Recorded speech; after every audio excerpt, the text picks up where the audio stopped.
It's Tuesday night. We're live with the Red Book Show on Wexford New People's Movement Radio, broadcasting from Ireland all the way to South Africa, to the Falklands, even to Wicklow. You know, we're everywhere. We're everywhere, Steve. We're everywhere. Yeah. And you can text us in and let us know what you're thinking on 086 322 0546, or send us an email at redbooks@gmail.com. We're going to be joined by Oren Summers very soon. But first of all, we're going to have Steve doing some more singing. I know a lot of people have been wanting to hear that. But before that, we're going to go back to our book mystery series. So last week, Steve, can you realize that this is number 5? This is our 5th episode. It's round 5. Yeah. Yeah. Amazing. So last week we discussed the disappearance of Agatha Christie. Yeah. And people seem to like it. Yep. We came to some solid conclusions, I thought. So this week, this week, we're going to go deeper again. We're going to go all the way down the rabbit hole. All right. So Steve, you get yourself set there now. Maybe close your eyes and listen to my soothing tones. Okay. As I relay this story of mystery and mayhem and madness to you. In 1978, dear listeners, a man named Wally bought over 200 acres of forested land in the Pine Barrens in New Jersey. Are you familiar with the Pine Barrens, Steve?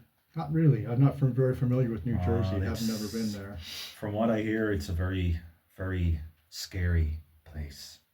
Very eerie. Maybe we can get some sound effects, Oren.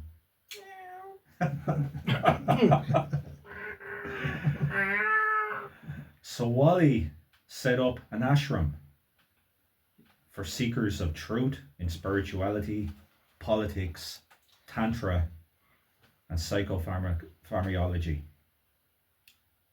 And soon, these seekers of truth were joined by a group of renegades, disillusioned Princeton University scientists.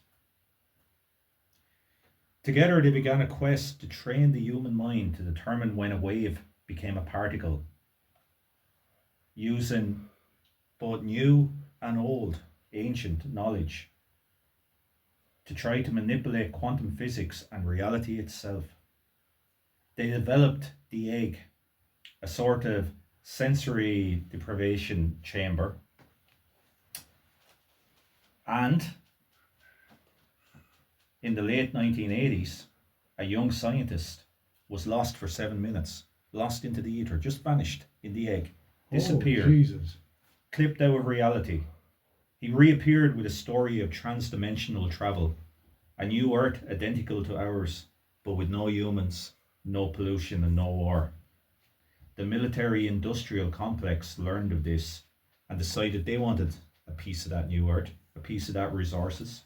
So the ashram moved lock, stock and barrel to the new Earth. Or did they? Tonight we're going to discuss Ongs Hat, a media virus inspired by Philip K. Dick's breakdown that may have been the first ARG. So Steve, are you familiar with what an ARG is? No, I don't know what that is. Well, an ARG is an alternate reality game.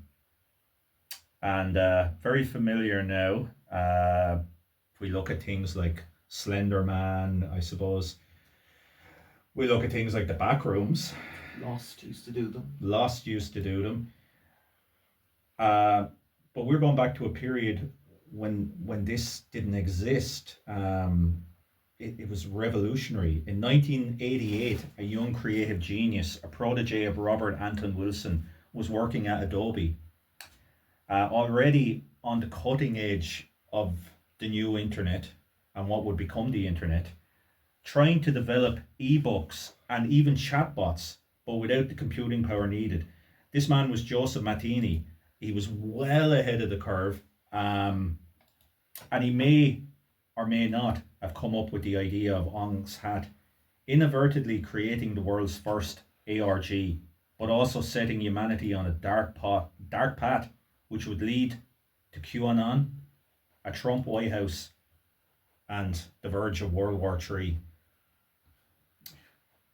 So Martini established the rules of ARGs, and there's a few that kind of run right across the genre. So the TINAG principle. This is not a game. This is really important. At no point can the game acknowledge that it is a game. Okay. This even it's obviously a work of fiction, but you have to stay in character. It sounds like our world right now. Absolutely. The rabbit hole, the initial entry must blend in and not be obvious. It can't be seen. And we've seen this. This is where some of the ARGs in recent years have broken down. They've basically been used by commercial properties and by corporations to try to get you to buy their shit, basically. I heard of a rabbit hole in Starkweather, North Dakota. You know, the National Enquirer said that's where the gateway to hell is. I have heard of that, actually, which means we're wasting a lot of time looking at stuff we shouldn't. Another rule is immersive world building. This is really important. The players are literally creating the world and the game as they move through it.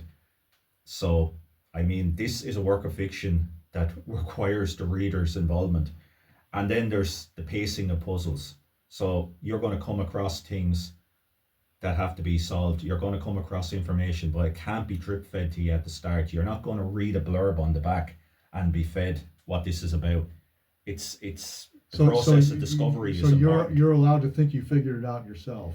Absolutely, Yeah. and in a way, you are figuring it out now, and that's what's forwarding the game. It can't move without you doing that. Yeah. Now, from the very start, Ongs Hat was literally like we think of ARGs now. We might even think of stuff that's just taking part on the internet. We don't really think of things that are book related, but this was book. Like, you've got to remember that Joseph Mattini, one of the things he had developed in 1988 was a very rudimentary chatbot.